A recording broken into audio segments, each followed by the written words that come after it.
వెంకటేశ్వరుడు కేవలం తెలుగువారికే కాకుండా ప్రపంచవ్యాప్తంగా ఉండే హిందువులకు ఆరాధ్య కలియుగ దైవం. ఎప్పట్నుంచో కోరిక ఉండి వివిధ కారణాలతో తిరుమల దర్శించలేకపోయినా సింగపూర్లో నివసించే వారి కోసం తిరుమల వెళ్లినప్పటికీ దర్శనానికి మించి విశేష సేవలు కలగానే మిగిలే మనందరి కోసం అందరికీ ఆ భాగ్యం కలగాలనే సదుద్దేశంతో మొట్టమొదటిసారిగా హెచ్ఈబి సహకారంతో సింగపూర్ తెలుగు సమాజం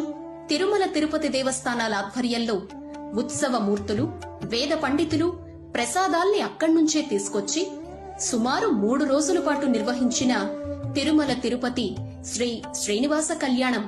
మనందరికీ మరపురానిది. 2008లో తెలుగు సమాజం సహకారంతో హిందూ ఎండోమెంట్ బోర్డు ఆధ్వర్యంలో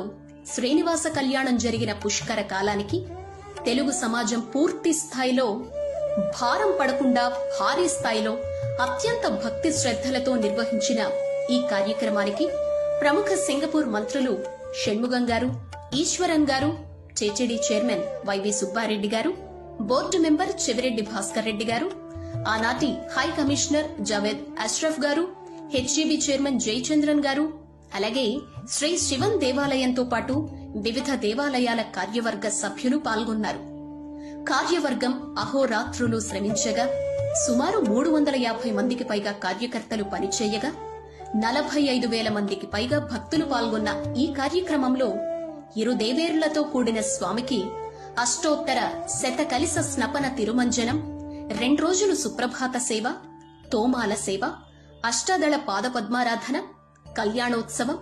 ఏకాంత సేవతో పాటు ఊంజల్ సేవ, సంవత్సరంలో అత్యంత అరుదుగా జరిగే పుష్ప కైంకర్య సేవను జరిపించుకొని ప్రత్యక్షంగా అందరం తిలకించాం.